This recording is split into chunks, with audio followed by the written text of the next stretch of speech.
Hi, this is Phil, and I'm here to tell you all about the Capes and Lunatics Patreon. Get early access to all of our interviews, including the monthly Chichester chats with writer and comic book legend DG Chichester, new episodes of classic Capes and Lunatics shows, including The Quantum Zone, This, That, or the Third, and many, many more specials, all completely uncensored. Access starts for $3 a month, full video when you pledge $5 a month. Check out the link in our show notes or go to patreon.com/capesandlunatics. Hope to see you there. I'm here for Peter. Parker perverts.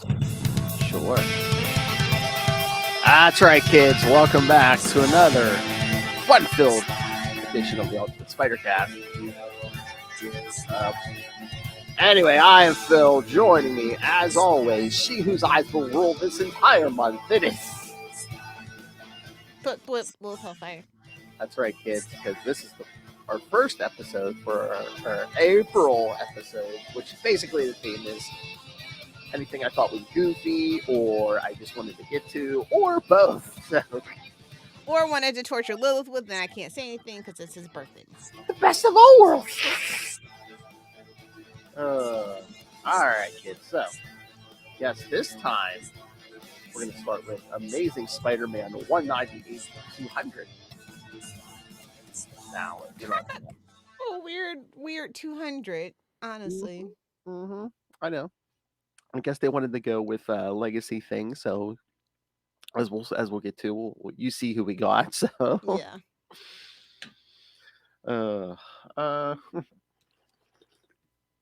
I knew I wanted to get to this one day just for the weirdness of it. And again, this will be the first week of April, so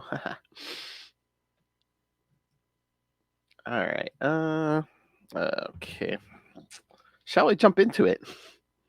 Nothing to it but to do it. So luckily, I believe we have synopses. So, yay! That's actually shocking. I know. All right, Amazing Spider-Man number 198 from November 1979, cover date. Mysterio is deadlier by the dozen. Now who could write such weird crap? Writer Marv Wolfman, penciler Sal Buscema, inker Jim. Somebody's getting a right hook. Exactly. Penciler Sal Buscema, inker Jim Mooney, colors Glennis Ween, letterer Irving Watanabe, and Watanabe.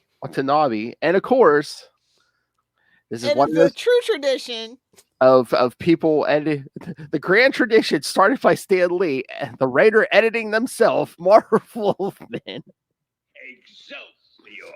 You wonder how we got this? Well, here you go. I love that for Marv. I do. Spider-Man has just been senselessly beaten by the king. Oh yeah, I remember that. We got to get to that too one day. Senselessly been beaten by the Kingpin. He was down. I'm telling you, from 180 to this has been the gauntlet for poor Peter. I mean, he was down. Kingpin was ready to crush him, and Vanessa walks in and says, she gave him a ultimatum to give up crime, and she's like, okay. She's like, you can either, time's up. You either with me or I'm gone. And he was just like, yeah, you got lucky, Spider-Man, and walks out the door. Convenient plot point is convenient. Who has left Spider-Man to his fate, having given up his life of crime for his wife, Vanessa. The police find Spider-Man and bring him to a hospital where a doctor treats him and makes sure that nobody unmasks the wall crawler. We found a group. Good luck doing that these days. Oh, I know. Everyone would be. Put it on TMZ. Put it on TikTok. Or at least get my camera phone out. All right, so hold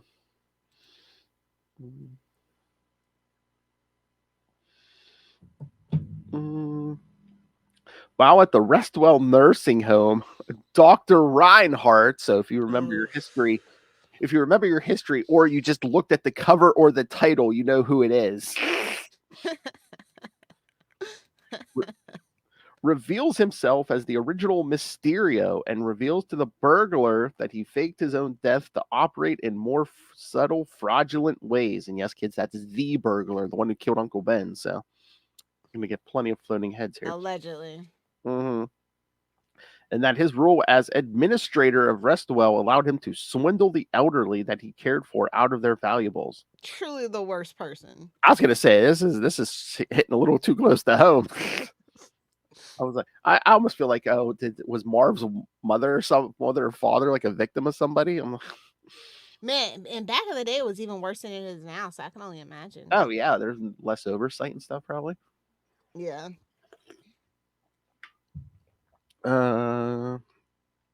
Hoping to get this treasure the burglar has been trying to find, Mysterio turns his illusion casting powers on the man, knocking him out and tying him up in the boiler room of the retirement home.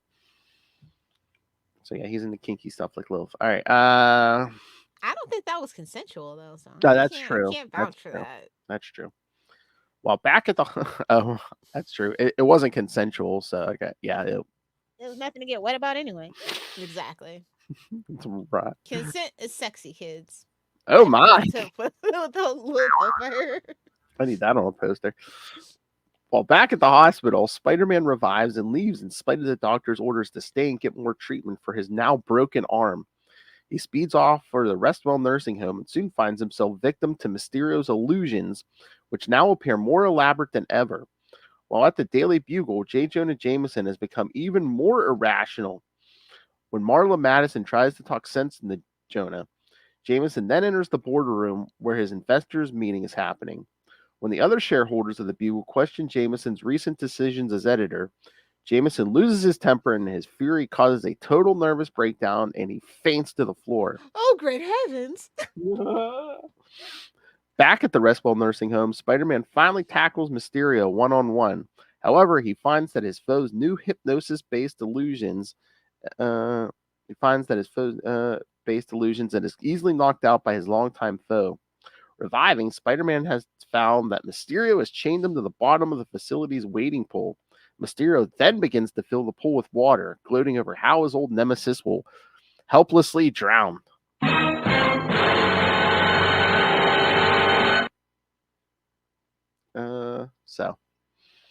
Okay. And yes, and he has all kinds of fever dreams. Dreams about not being able to save John Jameson, who disappeared falling off that bridge, but he got to spend time with Savage She-Hulk, so like whatever. I don't feel bad for him. In the microverse. And then Peter thinks Aunt May is dead because that's another Mysterio's thing. No, that's the next Betty issue. Brant. We'll get more into that next issue. Oh yeah. Which again, I think lends credence to our theory about the partnership there. I'm just saying, it adds up easier than a lot of things that they've made happen. Looking at who the real Hobgoblin turned out to be, just saying. Or the Rose, for that fact. Yes. Oh, here we go. Mysterio reveals how he faked his own death and trained Danny Burkhart to be his replacement. Reports of Mysterio's death were first reported in Amazing Spider-Man 141. That's so funny. I faked my own death so I could swindle old people. He's smart. He's like, I don't want to get punched in the face by Spider-Man, so I faked my death, and now I'm just doing, grifting. He's grifting. The worst kind of grift. Like, leave the elderly alone. They're dealing with enough. And of course, yes, Spider-Man makes the connection between Dr. Reinhardt and Mysterio, remembering that his foe used this identity back in Amazing Spider-Man 24. Yikes. That's like us at this point where we're almost to 300. Like, yeah, something that happened in episode 5. You should know that. Yeah, exactly. What are we doing for 300 anyway, Phil? Well, unless you want to do something else, I was thinking we could do the two Spider-Man Superman crossovers. You got it, dude. All right. The fraudulent reporters, journalists adjacent. The strongest one there is. And the snarkiest one there is. I love it. Nice. Red and blue. He is stronger than Hulk. Hey, pipe down. What? I said he's stronger than Hulk. Oh, okay. So Amazing Spider-Man 24 was 1965. So that was like it's like, hey, remember this comic from And 42 like years you ago? couldn't collect comic books like you could now. So just No, imagine. there was no digital. They weren't putting out like trades and stuff. I was like, oh, Yeah, I can't believe how recent trades are really a thing. Like I like the stuff that I take for granted. I just look back and go, God, I'm lucky to live. I always say, I was born too soon or right on time. I'm not sure yet. yeah, because it's like what, like by the 2000s, that's when they started collecting everything. Because like there's stuff from the 90s they still haven't collected, Yeah. and like good stuff like that's what me and Will were talking about. Like there's a lot of Jam Mateus stuff they haven't collected on like both sides. Right? Yeah. That's what I said. I think the 90s kind of take the pounding there, where it's like they'll reprint everything after Well, 2000. it's not a great time for a lot of the publishers to remember, especially Marvel. Like they hit that whole high with X-Men, and then they actually turned around and had to be bankrupt and ended up selling their shit to like Sony and Fox. And look how that turned out. And they could have just held out and just sold it to Disney in the first place. I don't know, because I mean, now all of a sudden, Marvel's Well, reprinting. yeah, now they're going back to it because it's like, well, Yeah.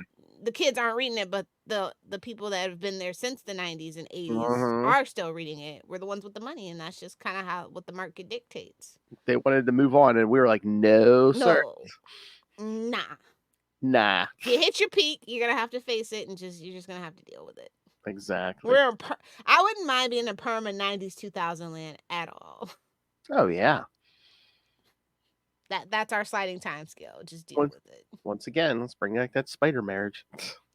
I mean, Ultimate Spider-Man only has a 5th printing, so Oh yeah, not a fluke. thank you. Not a fluke. I did want to bring that up. Thank you. Yes. Ultimate Spider-Man is now on its 5th printing. So Marvel. That is insane. Marvel.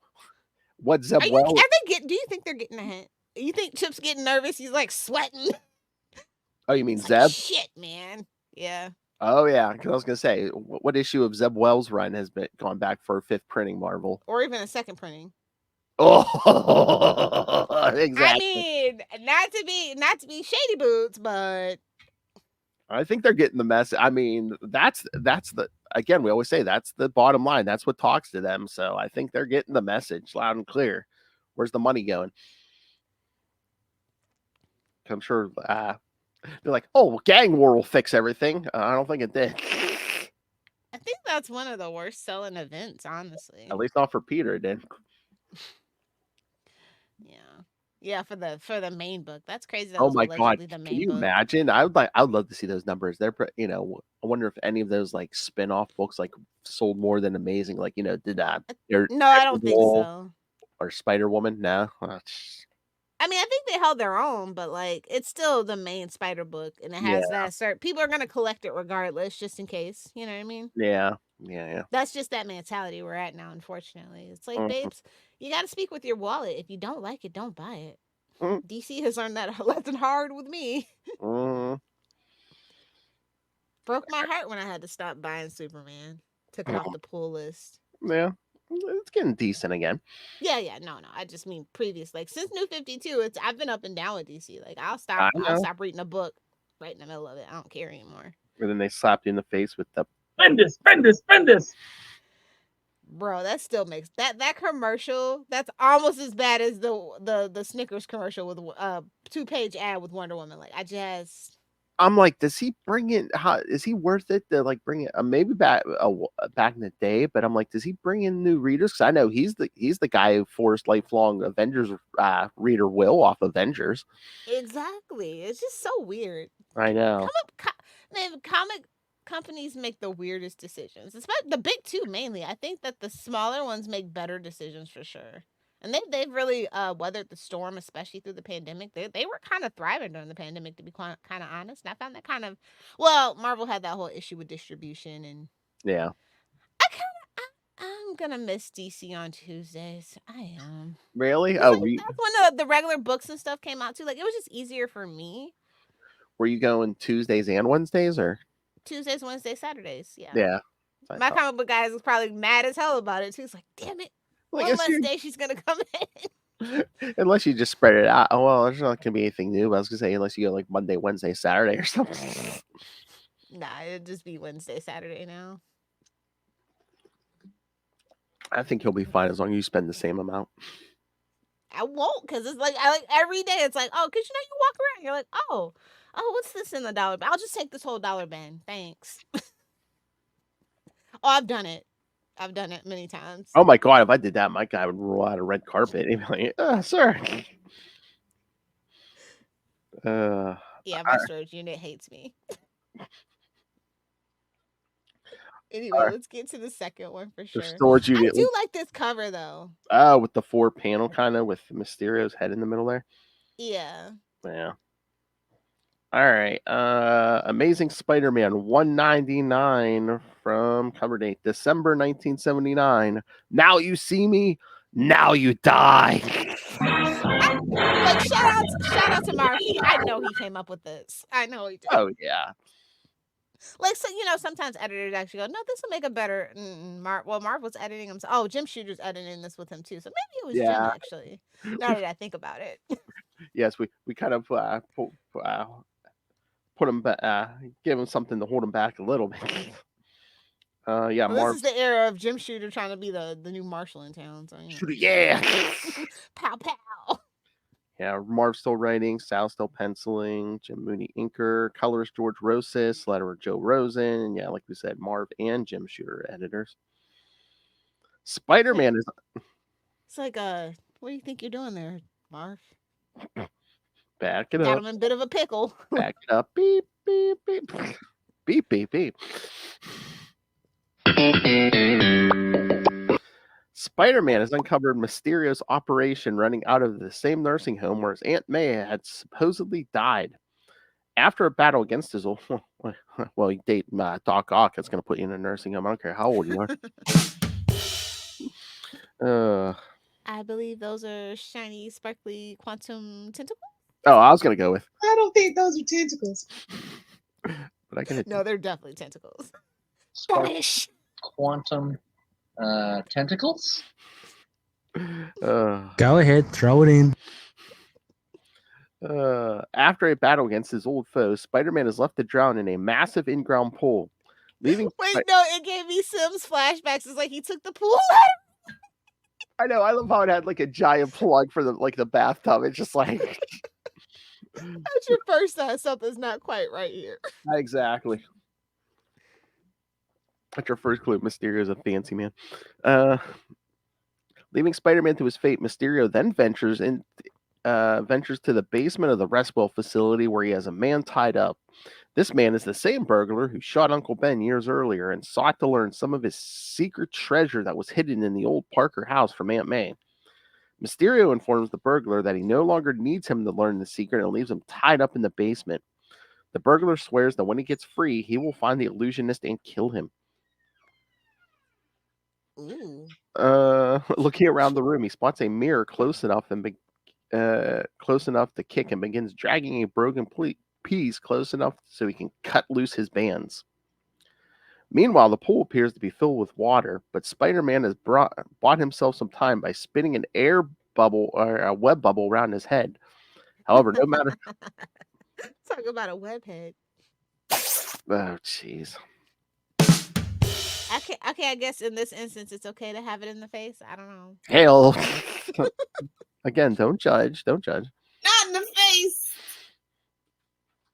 Well, the only web sack I want to be hit in the face. The only sack I want to be hit in the face with. Money sack. That's right. However, no matter how hard he strains to break free, he cannot bust the chains that keep him locked down. Soon the web sack bursts, and Spider-Man is about to give up all hope of escape when he spies a drain plug not far from him. Using his web shooter and all his strength, he manages to pull the plug, draining the pool and saving himself from drowning. After resting for a moment, the wall crawler realizes that he is completely dry and realizes that he fell for another one of Mysterio's illusions. When the illusion shattered, Spider-Man breaks free from his bonds and rushes away to get some rest. After sleeping for a full day, that's a full 24 hours, kids. It's like when you party too hard. Yeah. I remember those days. Peter wakes up in his apartment feeling refreshed. The sleep was all he needed for his enhanced healing to fix his broken arm, so he breaks the cast on his right arm. Somewhere Wolverine is crying in the distance. That's my thing. Well, it took 24 hours. I mean, Wolverine would have had that fixed in 24 minutes. Yeah. Lilith needs that for when she goes for driving. Preparing himself a meal, Peter is suddenly intruded upon by his friends Flash Thompson, Shashawn, Harry Osborn, and Liz Allen. Realizing that he is still wearing part of his costume and the rest out in the open, Peter has to incredibly sneak to hide them from plain view. They have come to express their condolences for Peter over the loss of his aunt, as well as find out why he snapped at Betty Brant. See, this started it all when he snapped at her after. Well, no, it's been from the beginning since he spurned her, honestly. because you crazy and you a freak. Peter tells them that he only did it to try and get her and her husband, Ned Leeds, to sort out their marital problems. Liz informs him that Betty has moved in with Liz until she sorts out what she wants Liz to and do with Betty. her. This is where the conspiracy starts, kid. She's like, let's be evil, okay? I mean, Osborn, itis, you know. Mm-hmm. Over a rousing pillow fight in their 90s, yes, they came up with an evil plot. John Byrne, dear John Byrne, the only thing I want for Christmas. Byrne and McFarlane team up. Come on. Oh my God, I know that. Peter finds out about this. Truly a 90s delight. Truly. Peter finds out about the conspiracy and he tells Mary Jane while she's in her 90s. He's like, okay. He's like, go undercover and see what they're up to. How we got a divorce? It sends her and Felicia in. Oh, there you go. You know what? We're going to have DG Chichester pitch this. Don't worry about it, kids. Oh my God, how many units would that push? Drawn by Byrne and McFarlane, written by Chichester. If you're not DG Chichester, you can't fight lesbian pillow fights.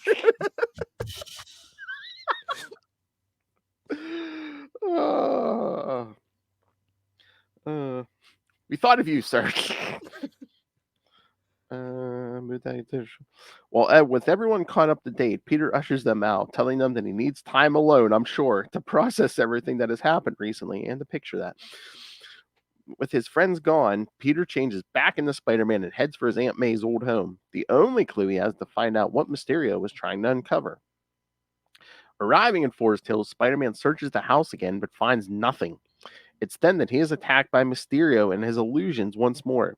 Spider-Man fights off these illusions, forcing Mysterio to flee back to the Restwell nursing home with Spider-Man in hot pursuit. When Spider-Man comes crashing in, he is shot with a powerful tranquilizer that Mysterio believes is strong enough to kill Spider-Man. The wall crawler still tries to stop his foe, even though his strength is ebbing. Despite his best efforts, Spider-Man eventually slumps to the floor, leading Mysterio to believe that his old foe is finally dead. We're almost there, kids. We're almost to the MacGuffin. We're almost to the Maltese Falcon. What is the treasure? My precious. And let's see the notes. Yes, the burglar is the one from Amazing 15. The one whose daughter will fall in love with Ben Reilly in the 90s.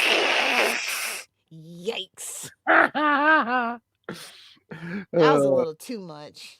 Hey, come on. That was a nice little plot with my friend of the show, Dan Jurgens. Hi, this is Dan Jurgens, and you are listening to the Capes and Lunatics podcast. It was sick. It was sick, I tell you. That body was sick. Hey, Spider-Man broke his arm in Amazing Spider-Man 194. Man, that Black Cat plays rough.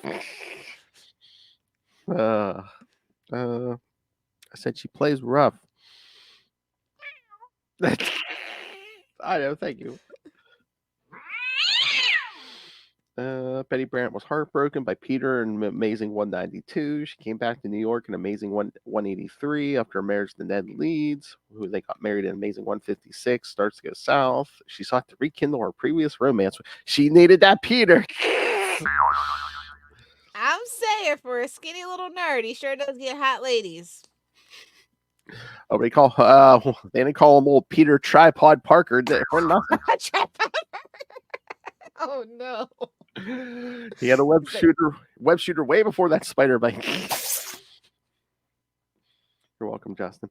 Aunt May apparently had died of a heart attack in Amazing 196. The truth is, If only, kids. If only.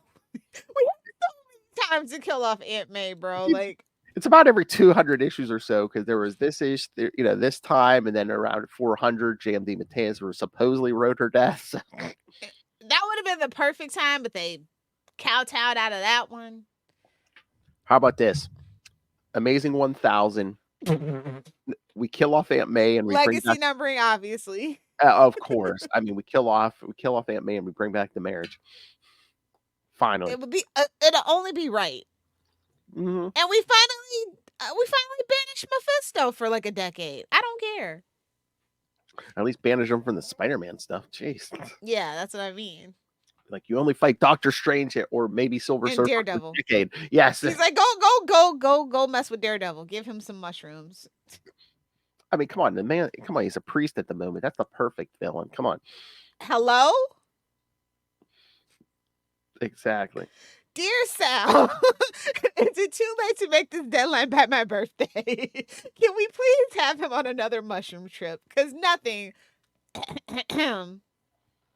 Unless he's going to reveal that in issue 8, because I think that it's an over. I don't know if you saw issue 8 is going to be an anniversary issue. It's going to be oversized. So let's. We need another trip to upstate New York on some mushrooms. I'm just saying. He's going to have a flashback. The colors. Oh no! I can feel them. Stop. Literally one of the worst lines of dialogue I've ever read in a comic. I just literally closed it and didn't pick up a Daredevil book for like a decade. I was like, well, I don't think this is for me. Then I think the next one I picked up was like where he faked his death, and then I started reading Chichester stuff. The first time he faked his death. Double biscuits for me. All right. The moment you guys have been waiting for. What the hell is this treasure? All right, kids. Amazing Spider-Man. This episode was worth it just for the titles alone. All right, Amazing Spider-Man. Yes, of course. Number 200, cover date January 1980. The Spider and the Burglar, a sequel. Hey, they brought some people back, and then they added another one. Writers Marv Wolfman and Stan Lee. Well, don't forget, covered by John Romita Sr. Oh yes, John Romita. Because it's 200, baby. Mm-hmm. Although, because they do say on the first page, because I guess they were like trying to give out no prizes. I guess Stan wrote one page, so they're like, guess which page it is, which I think is kind of glaringly obvious. Yes. If you know, you know. Penciler Keith Pollard, inker Jim Mooney, colors Glennis Ween, letterer John Costanza, can't stand you. And editor Marv Wolfman. Spider-Man has been injected with a large dose of antidepressants and left to die by Mysterio. Same, pal, same. I was going to say, Peter's like, oh, I feel good for the first time in my life. What happened? Spider-Man survives the injection. However, it has left him without his spider powers. Because he has to be angry for them to work. We know this. I'm just saying. Hulk has nothing on Peter Parker. In spite of this, Spider-Man is determined to learn why Mysterio rigged his Aunt May's death and returns home, once more lamenting his lot in life since becoming the Amazing Spider-Man. Unknown to Spidey, the burglar who shot his Uncle Ben manages to free himself from the boiler room in the Restwell nursing home and decides that maybe May Parker's nephew will know the secret of the hidden loot. Give me the loot. Give me the loot. Oh, no. Meanwhile, Peter's begun trying to track down who it was that rented and trashed his Aunt May's old home in Forest Hills. After meeting with Lilith's favorite Anna Watson and the rental company that rented out his... You know what? She's in on it too with Betty and Liz at this point. Oh! I hate that old bag, man. She's senile and crazy now. Damn Krakoan drugs. That's what the plants crave. No, Mike. Peter is shocked to learn that it was rented by the man who shot and killed his Uncle Ben. We still don't even reveal his name here. All we know, I mean, eventually by the 90s, we learned his last name was Carradine because of his daughter, Jessica. Because that horny Ben Riley couldn't keep it in his pants. In true Parker tradition. Oh, my.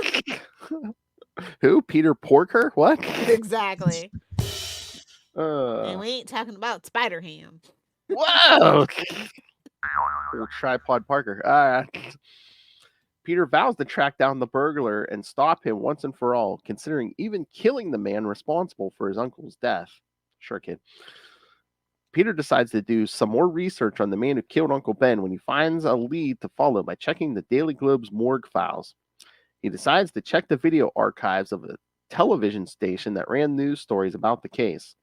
When Peter Parker is denied admittance because he has no appointment, he risks his life climbing a web line into the building as Spider-Man, despite the fact that he has no spider powers. Sure, kid. Inside, he finds the tape it's all psychosomatic. He finds the tape that he is looking for and reviews it. On his way out, he hears a commotion and sees a security guard chasing a man. Oh, here we go. Another coincidence. Unlike the first time he finds himself in such a situation, Peter stops the man being chased and realizes that, ironically enough, the security guard he just helped was the same man who he refused to help all those years ago when he first became Spider-Man. So by coincidence... You would think this would solve a little bit of the floating head of guilt. I know, we never mentioned this again, but we all keep bringing up the Uncle Ben stuff, but no. But just by coincidence, the burglar and the security guard are both back in his life at the same exact moment. After Peter returns to his apartment to find that burglar is there waiting for him, and again, that security guard, shouldn't he be retired by now? But I guess not. Oh man, the 70s were rough. They did hit a recession, so That's true. So yeah, Peter returns home and finds the burglar waiting for him. Peter instantly pounces on the man, and the two are locked in a brutal fight. During the scuffle, the burglar drops his gun but recovers it in the struggle and strikes Peter on the head with its butt. Hit him right in the head with that butt, knocking him out. When Peter revives, he finds himself in the very warehouse that the burglar holed up after he shot Uncle Ben. The burglar then starts grilling Peter about hidden loot and explains that Aunt May's house used to be owned by a Prohibition-era crime boss named Dutch Malone. of course. With 2 L's. He explains that Malone, among other criminal enterprises, had a successful bootlegging operation during the 30s, that's the 1930s, kids, until he was busted by Elliot Ness for tax evasion. As you do.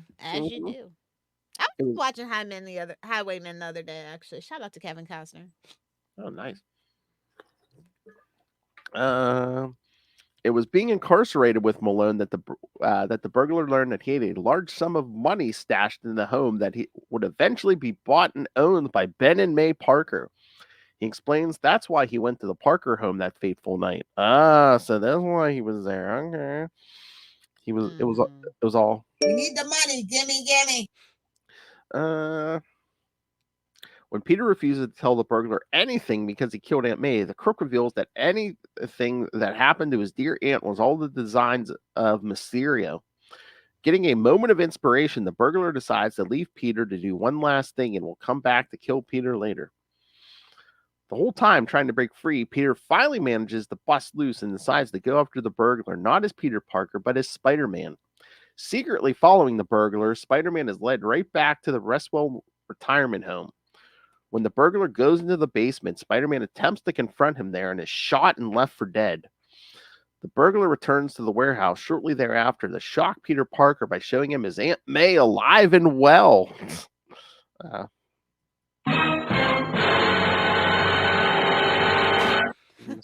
Must be keeping her in a Lazarus pit. Don't give them ideas. I know. Apparently, Mysterio had faked her death to get Malone's loot for himself, and the burglar would hope that threatening Parker's aunt in front of him would loosen the boy's tongue. Realizing Peter isn't there, the burglar is shocked when Spider-Man, only winged by the bullets and is alive and well, is waiting there for him. Spider-Man attacks the burglar head-on, attacking him with an unbridled fury. In a fit of rage, Spider-Man unmasks himself, revealing that Ben Parker was his uncle. Oh, this guy's dead. Much to the burglar's horror. Oh, when they confront him, Batman, whoever, when they confront the person who killed their uncle or their parents, and they rip that mask off, the guy's dead. Yeah. Especially in this era. Like, oh, you're dead. Yes, him or Batman. Batman, my favorite character. Sorry, I'm under contractual obligation to press that button. All right. He regrets saying it. He does every single day. He didn't even say it near us. I think that was like good feedback. He said no, and I said no. I need that feedback.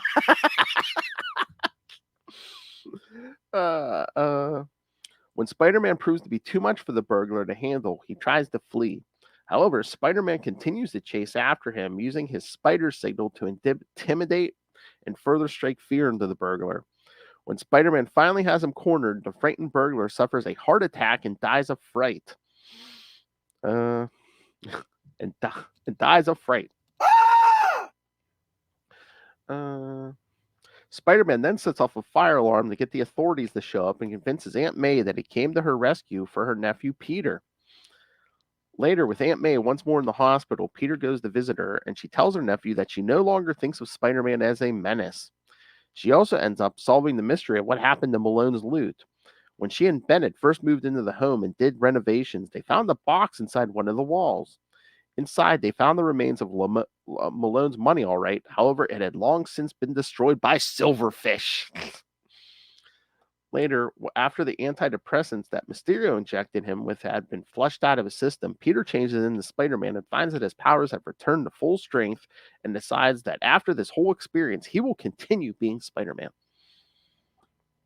So. Duh. I know. And I know we had to do the whole antidepressant thing, so we didn't mop the floor with the burglar in 2 seconds, but that's a weird anniversary where he's powerless. Yeah. We come back to that kind of again and again. So yeah. You kind of have to depower Peter every now and then, unfortunately. But even, and that's when they should rely on his smarts, but then they still make him really stupid. So it's just like, I don't know. I don't feel like a lot of people fully utilize Peter to his full capabilities. And if they do, they give us that weird Parker Industries garbage, and it's like, ooh, so close but no cigar, Yeah, I mean, that's the wrong track to take. I mean, if you want to use him to his full, you show him as being a genius, I liked him as a teacher. I did like that route. Yeah. Something where he can use his smarts, like we're not working for Osborn. Exactly. Oh my lord, the burglar rented that house in Amazing 170. So this has been going on for 30 issues. The burglar's been lurking around. Man, to get the loot, sometimes you gotta make elaborate schemes, man. You see him like throwing doilies out of the way. Where's that money? So yeah, and of course, sliding time with that flashback story, because eventually it would have been impossible for the burglar to have met Malone in prison if it happened in the 30s. No, he was actually just a Howling Commando, and he's got the Infinity Formula. Don't worry about it. There's so many things, Oh, if he's immortal, we can come back after having that heart attack. On page 35, the burglar says that Spider-Man got rid of Reinhardt, and indeed, Mysterio does not appear in this issue. However, in the last panel of the previous issue, Mysterio was free and well, having injected... so Mysterio kind of hightailed it out of here. Mysterio had decided not to continue pursuing the treasure, instead opting for scams that were less glamorous but more secure, because he's a freaking coward. And then... I was trying to remember. I think this might be the first time we actually see the events of the night Uncle Ben got shot and actually see him get shot. I think so. I think because it's like in Amazing Fantasy 15, Peter just comes home and they're like, "Oh, your uncle's been shot," again because they don't want to reveal that it's the same guy he let go before. Yeah, we slowly have to build the lore and the canon, But again, it was the Waynes. It's like, get your hands off my wife. Boom. All honestly give it a little Batman, but no, not my business. Well, they know what the kids like. Batman, my favorite character. I love Oh. Batman. Speaking of which, it's DC related, but don't forget the April special #1. Oh God, I hate Brill. That was, again, that whole flashback scene with Uncle Ben's death. I was waiting for the pearls to hit the floor. Seriously. All right. Aunt May's not a pearly kind of girl though. No.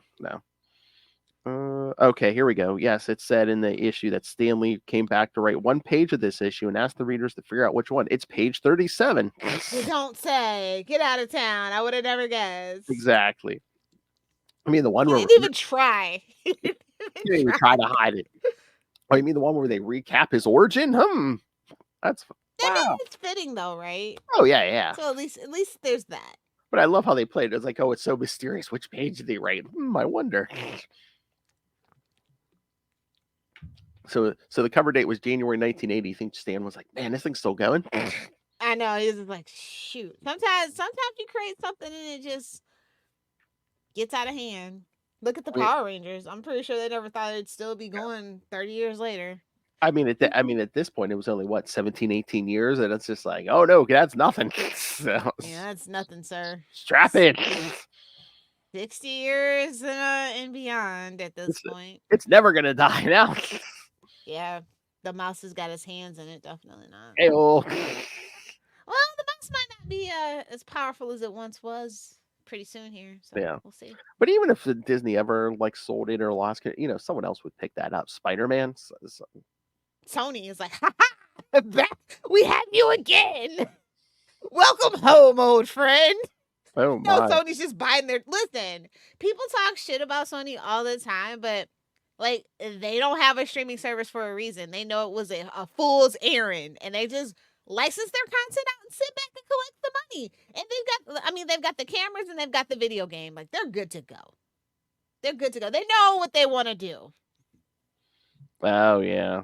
Mm-hmm. So say what you want about Sony. They found their lane and they're kind of sticking to it. They're still trying to make that Spider-Man universe, bless them. Hopefully after Craven flops and we get the third Venom, they can just let that pipe dream go and stop assaulting the cinema with their horrible crimes against humanity. I don't know, man. They must be making enough money off that license that they're like. Well, I think they have to keep all the characters that just to keep them away from Disney to be a-holes. Well, yeah. That's what this is at this point. Well, I think they're keeping that alive just so when Disney, if they think Disney's eventually going to be like, what do you want for the rest of it? They ain't got the money now. As a shareholder, let me tell you, they ain't got the money now, Sony. You're stuck perpetually making shitty movies. For at least the next 15 years. I think it'll take about 15 years for Disney to recover and be a powerhouse again. So. Oh my God! So Sony's just sitting there going, "Damn it, we gotta hold this thing for another 2 decades." Damn it. Yeah. That's my prediction. So. Oh yeah, and I'm seeing. Did I see reports that Sydney Sweeney was taking the Dakota Johnson line? It's like, no, I was just following orders. I had no idea what was going on in that movie. I just cashed the paycheck. Well, she's been saying that about a couple of movies. Boobs can only keep my attention so long, lady. Just so you know. Hey-o.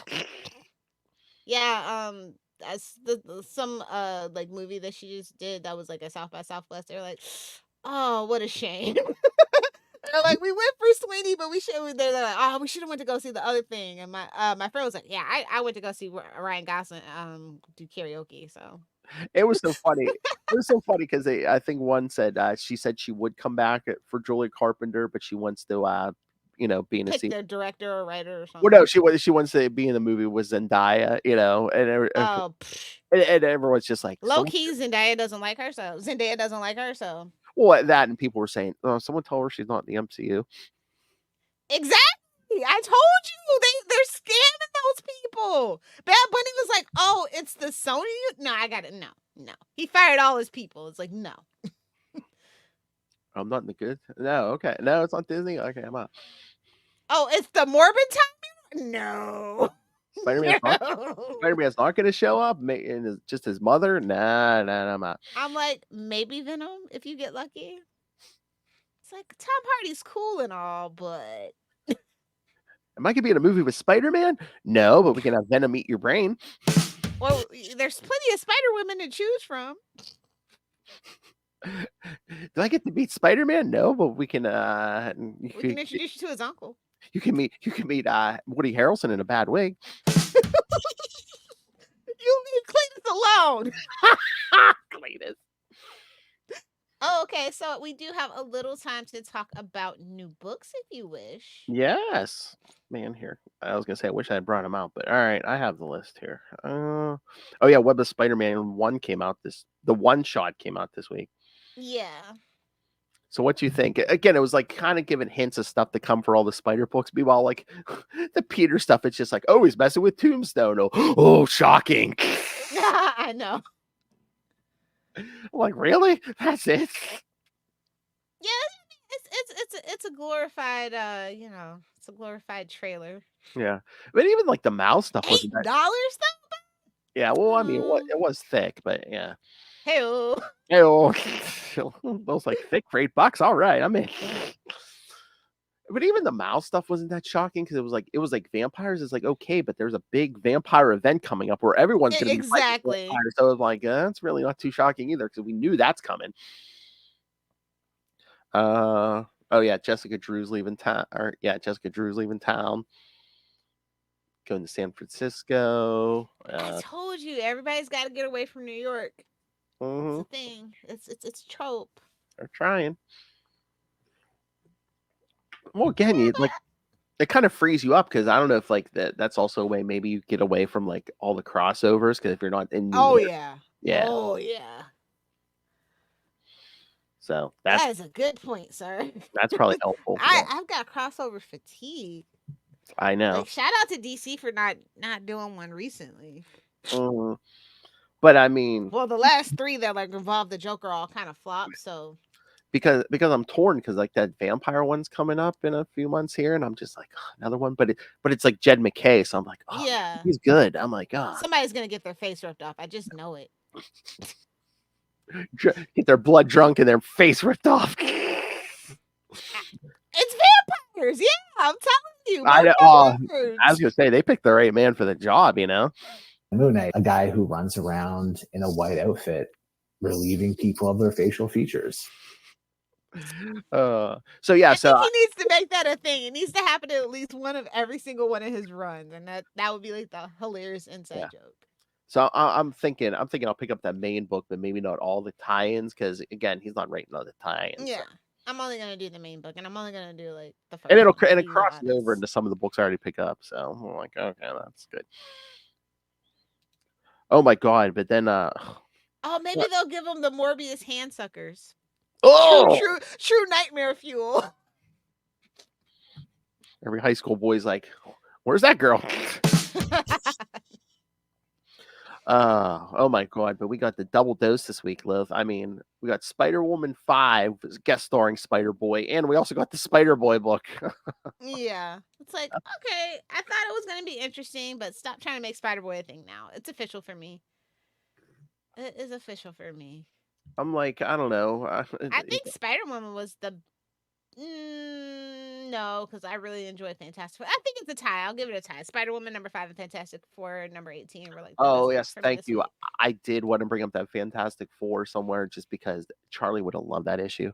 Oh, it was such a love letter. Because it's about Franklin Richards. Yeah, he tacked it. It seemed like he had lost his powers for a while here, but yeah, no, he basically shuts himself off for a year and just wakes up. He went full Dr. Manhattan, if you ask me. Oh yeah, they even said that. Like he even mentioned there's stories where like he's like the last survivor of the universe, you know. Yeah. Versus with Galactus, yeah. Oh yeah, Charlie. It's like he's messing with the universe again, kids. Watch out. I know. I would have. He's entangled with S.H.I.E.L.D. This is gonna be crazy. Because I know in another point in history, I would have been talking about that issue for 3/4 of a super connectivity episode. Yes. Yes. Shout out to Ryan North. Honestly, such a great job. Yeah. like what he's been doing with the Fantastic Four book, because I know, like in the beginning when he first started, he's like, yeah, I'm gonna be doing some issues are gonna be like kind of like Twilight Zone-esque and stuff, and Yeah. like weird stuff. But yeah, it's working over there. But I feel like it's bringing back that family focused dynamic that we kind of needed Yes. for the Fantastic Four for a while. Mhm. And I like that we're kind of like getting them out of like the space adventure era. Like I like the throwback to it, but like it's like I want to bring them back into the main fold. Like I've just been itching for that. Like they've been in their own far corner. I feel like this is like with Shield, that's gonna open it up and like get some new dynamics that we haven't seen before. Oh, yeah. I think so. I'm really interested. So, and it seems like Ryan really like is actually a fan. Like he might have like pitched to write this instead of been assigned it. I think that's a little different. You know what I mean? Mhm.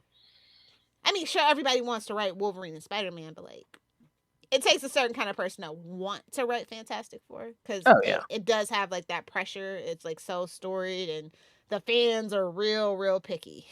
Oh yeah, the first family. It's the first book of the modern, Yeah. modern Marvel. Yeah.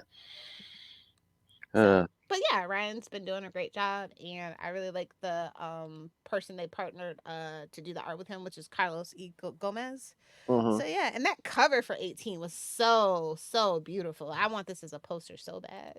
Oh yeah, those a lot of those covers have been beautiful. Yeah. Stunning, yeah. I like the watercolor take on it. Oh sure. yeah. But yeah, if you haven't been reading it, now's the perfect time to pick it up. To be quite honest. Yes. But anyway, yeah, back to Spider-Boy 5. oh, I know. And now I'm like, how long are we gonna do this homeless thing? I don't know. I'm like, it wasn't even going back to the feast center. I'm like, okay, it's like how depressing is this? He's just going from like school cafeteria to eat, and going through lost and founds for clothes. I'm like, oh my god, how depressing! How long are we gonna do this? I mean, I guess there's a bunch. Unfortunately, because we live in Mhm. America, there's tons of like homeless kids. I feel like this might be a take on Bendis. Like, well, let's just write about what's going on and try to relate to the youths or something. I don't know. Yes, I don't know. I don't know, but yeah, Madam Monstrosity. Okay. I know. Slot trying to create a whole new rogues gallery for. I mean, I would. He's a little boy. Like, stop. I know. Literally a little boy. I know. I'm just like, this is so. It's like depressing and creepy. Mm-hmm. And his mother's. Somebody might want to go check on him. And his mother's a cat. Yeah, I fetish. No, mom. Somebody go check on Slot. Is he okay? Somebody go do a wellness check, please. No. Indicate an unwell man. I'm sorry. I'm sensing a theme in his writing. Superior puss. Yeah. Oh my god! But back to that Web of Spider-Man #1. Oh my god! And so we got more Chasm because he's coming up again soon. Are they finally gonna like not? They slaughtered my boy. They slaughtered my boy. Are they gonna fix it? Like, I feel like they need to fix it. It They can't need to stay like fix it. this, right? They need to fix it. Yes, they do. It's But like we but yeah, have so many other spider people to do that with. Why would you do that to? and he escapes the embassy, which the embassy limbo, which I Yeah. feel like they had to do that because if they're gonna rewind that Krakoa stuff, I'm like, are we even just gonna reset the timeline where that wasn't even there? So they have to get him out of there, maybe? I don't know. Yeah, well, I hope we hand wave it and pretend like it never happened. Personally, That's what like, I'm oh, thinking. what a fever dream the world just had. Or they don't remember. That's why I'm thinking they had to get him out of that embassy. But then was it gonna be like, where was he at that point then? Was he just on the run or what? He was hanging out with his Goblin Queen. Oh, yeah, Hallows Eve, yeah. Gobble gobble. Yeah, they're bringing him back in a few issues. I hope they fix him. Yeah, they have to. This is not sat right with me. Like I said, like they should have just bit the bullet. And oh god, but no, in Zeb Wells, it'll be like now he's Chasm and he's a vampire. It's like, I put nothing past Wells at this point. Oh no, you're right. You're totally right. Again, maybe the vampirism cures him of being Chasm. again, come up with it with the craziest, the crappiest storyline you can think of. And again, can you put it past Zeb Wells? No. Paul beats it out of him. Oh God. Since Paul's a self-insert character for Zeb Wells. Oh yeah, and yes, and Paul's a and he's a abusive partner. Exactly. It's again, we need some wellness checks on these comic book folk. I thought they were going to do it during that whole Craven thing, but again, Norman's going to be going evil here again. I think around 50. So it's like I think we need someone else to go off that bridge. Paul. Yes, and please. Again, you think about that too. Then you give Mary Jane something. You know, give her own Gwen Stacy moment. Yeah, Paul she goes, needs a floating head of guilt. Well, we could throw Anna Watson too. Maybe both of them. She tries to say both of them, can't save either of them. Done and done. Oh damn. Clear out that whole old freaking family. Like, we don't need any of it. Or she lets Paul die because it's revealed that he's been manipulating her mind and stuff. Yeah. Something. Paul's gotta go. One way or the other. He's again, let's look at the sales numbers, Marvel. What's selling? Yeah, where the hell is sales and marketing? What the hell is going on down there? I mean, are you guys having lunch with legal this whole time? There has to be talks in motion. I mean, there has to be something going. Like, well, dear Zeb Wells, it's not us, it's you. Goodbye. Damn it, we don't want to bring back the marriage. Damn it, the kids want it. Okay. He must be so embarrassed. A fifth printing? And he could have brought back the marriage. Instead, he did the shit he did with Mary Jane and Paul. Like, are you fucking kidding me? You had the flagship book. And we trusted you. All you had to do, yeah. Again, it wouldn't have taken much, and you'd be. Instead, you killed a brown girl. Like, you'd be selling how many numbers? Oh yeah, I forgot about that. Yeah, you killed the brown girl. You didn't bring back that marriage. Instead, you have Mary Jane with Paul. Meanwhile, Miss Brofman is having to freaking carry that character on her back. I know. And again, like that Mary Jane book was good. And again, we're going to be talking to Celeste here soon to talk Jackpot and Black Cat #1. And again, it just I don't want to say, I shouldn't say too much because I don't know if she's friends with him. But again, I mean, she has to carry that Paul baggage, and it's like, yeah, like that's unfortunate that she did do that, but she made the most of it. So, I mean, I think it's not interesting when Zeb does it because like I feel like it's a little spiteful. It seems like it. Yeah, that's what so many people ask. They're like, why does he hate these characters? And it's just. It's like, why write the book if you don't even like the character? That's what I mean. Like when you can feel when a person like loves a character, but like I feel like he's just trying to put his own mark on Spider-Man, but not in like a good way. I think he wanted to make a name for himself because look, I'm on the main. Oh, he's made a name. I don't know if it's good, but he's made a name. I'm gonna say on the main Spider-Man book, but yeah, it kind of backfired on him. He made a name all right. Honestly, I'm gonna be real with you. I think this is worse than Rogozar. Paul is worse than Rogozar. Yeah. So that was a low bar, and he couldn't even clear that. At least when Rogozar was in the Superman books, Superman had the marriage. He had, he had all that. So, but yeah. Okay. And the last thing about Web of Spider-Man, what was up with that Gwen Stacy thing? There's a Gwen Stacy goblin. Oh yeah. Is that going to be an alternate universe? Is that going to be a clone? Yeah, I definitely think that's going to be an alternate universe for sure. I've heard about that somewhere. Because I don't think they would even let Zeb Wells bring back the original Gwen Stacy as the Goblin. No. Although that's out the window. Did you see in the Ultimate Spider-Man? I guess they're bringing in Gwen. Her and Harry are going to be married. Yeah. And they're like they're friends with Peter and Mary Jane. Because when I saw that page in Web of Spider-Man 1, I'm like, wait a minute. I'm like, in the Ultimate book, what if Gwen's the Goblin? Yeah, I would like that, actually. Yeah, man. That'd be interesting. It was me, Peter.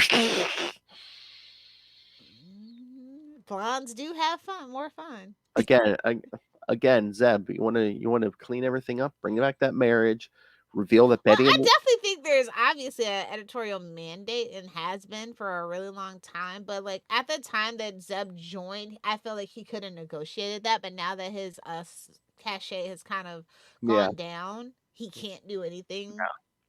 So Yeah, that would be my first pitch, honestly. Like I don't know. When they did Brand New Day, they wanted to go back to a classic take, which I don't get. But that's not the classic take anymore. No, I mean, Stan. It's like Superman's married. Take a hint. Like at that point, when you see that Superman is married again, they brought it back.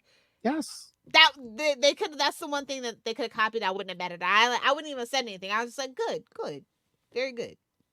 Those were the two big couples in the 90s, kids. It was Clark and Lois and Peter and Mary Jane. Come on. Yeah, we say like mark your bingo cards, kids. Yes, a long drawn out talk about the marriage. I know. And again, I mean, yeah, we've talked this before. It's like you have so many. Stop making them live in sin. You have so many Spider-Men now. You have your single Spider-Man. You can have. You have every kind of Spider person you could ever want. Exactly. I mean, you got Miles. I mean, you got sexy with boobs. Oh hell! You got sexy with ass. And again, too, he's there. We can clean up Ben Reilly. You can literally have your cake and eat it too. You can have your single Peter and your married Peter.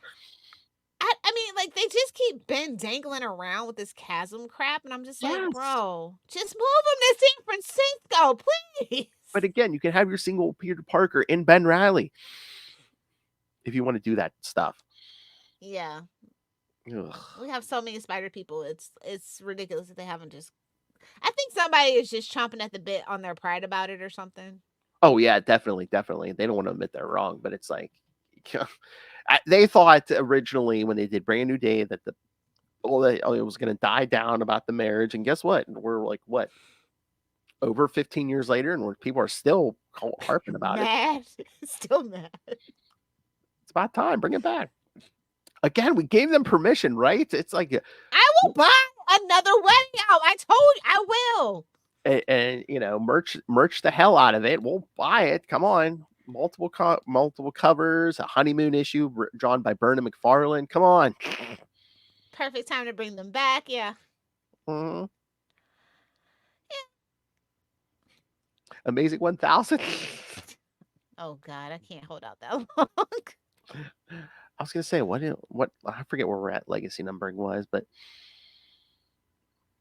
yeah, because I think they solicited through Amazing, like what was it, the 53 or 54, and Zeb's still there. And again, the internet was with us. We're like, he's still here. Well, contracts are contracts. I guess. I wonder how long his contract is. Maybe it was 36 months. I hate to say it. I feel like maybe it was 36 months. And it seems longer because we had 2 issues a month. Yeah. Ugh. Yeah. But yeah, I think other best book kind of runners up, X-Men Forever #1. Oh yeah. So excited to see X-Men regaining their popularity. Well, yeah, too, it's like we're winding down the Krakoa stuff. Yes, I'm so excited. I can finally get back into X-Men. I'm so happy. Well, of course, I told you that was going to come, whether it was the live action stuff or the animated stuff. Eventually, it just took forever for it to happen. I know. I didn't think it was ever going to happen at that point. I think that was another victim of COVID, probably. But yeah, on that note, I guess we could go. All right. Give the kids their homework. All right. What wacky adventures are in store for us next week? Lilith's like, give me the rest of the month of crap you have, your crap storm you put me through. Give me your birthday month wish list where I can't say anything about it. Come on. See, if you're on camera, you could just roll your eyes the whole month. All right. Opening the schedule. Open.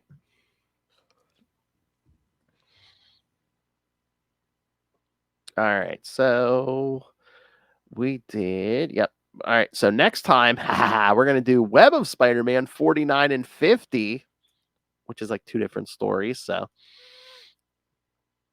and then we're going to cover Spectacular Spider-Man 155 and 156, where we see the Tombstone and Joe Robertson escaping from prison in the 90s, and Spider-Man fighting some mutant hillbillies. The heels, they have eyes.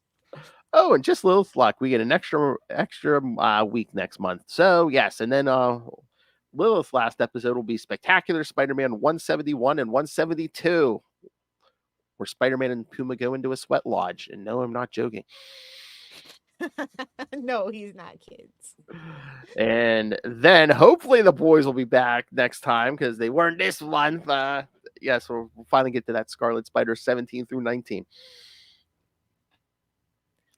And if you didn't hear it when you listen to this on the podcast, yes, last week, since there was no Scarlet Spider, yes, you'll get something solo from me that hopefully is going to become a ongoing thing, maybe at least once a month. So, Mr. Lonely.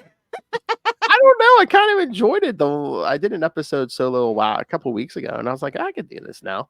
Back when I started, I couldn't, but I could do this. I'm now at my full Master Doom level. Oh no! Talk to You myself. don't drink coffee though, so are you gonna drink raspberry tea? Green tea, thank you very much. But no, there we go. I think Master Doom has taught me his full bullshit powers. I mean, I could talk for an hour. So says Master Doom. All right, kids. So yes, so send us your thoughts on all the upcoming stuff and your thoughts on the current books. Email us, CapesandLunatics. If you love Zeb Wells, please send in some feedback. I'd love to hear some counter arguments. We keep saying it, but I don't see it. I mean, anytime I go online, I don't see it. There's got to be one sucker out there in the world. I mean, lovely, non-judgmental person. Oh yeah, I think the only one I saw was the Paul Parody account on Twitter. Oh no! Why is everybody mad at me? What did I do? Man, I just dated a girl, man.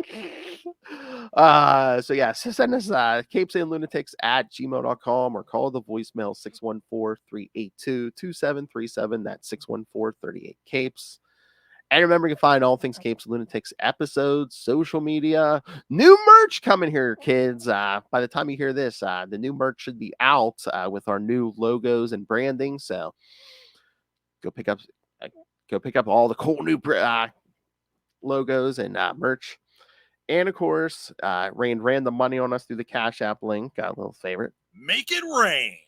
And of course, the Patreon, where you hear something different every month. The March episode was Lilith Hellfire conspiracy theories, and we got into a little politics and all kinds of stuff. Well, so we're Americans and we're miserable, so we always kind of get into politics. Well, yeah, they Just a kind of little bit. they kind of intertwine. Yeah. So find it all in one place. That's tubespace.io/Capes and Lunatics Podcast Network. That's tubespace.io/Capes and Lunatics Podcast Network. More vicious and brutal than ever. Oh, that's naughty. All right. Lilith Hellfire, anything you want to promote? Any upcoming I appearances? told you, I'll let you know when I find my phone. I haven't found it yet. God. You can find her every Tuesday, Wednesday, and Saturday at the comic shop. Man, you show up so much, you should do a signing. And this is the point when Lil says, "No, I don't need my signature out there for them the NSA to run through the computers." And No, actually, anybody that's famous, they have one signature that they use for signing in their actual real signature, and then their actual real signature that's like on legal documents. So it's like I do the signature, then I get a stamp made of it. Yeah, exactly. Oh my! Again, she thought this through. I should find out any paranoid theories you can think of, kids. And Lil's like, "Yeah, I did it. I thought it." I have plenty. Stay safe, kids. Stay safe. Get a VPN. Stay safe. Hey, shout out to Texas Gooners. Get a VPN. Wow! NordVPN, sponsor us. All right, kids. Thank you for joining us. Again, next time we'll have a Spider-Man 49 and 50. A Just Say No story. And a second story with a bunch of characters I'm sure Lil will enjoy. But until then, Make my brain explode. swing on back. Flip it good. Don't mess with those old people.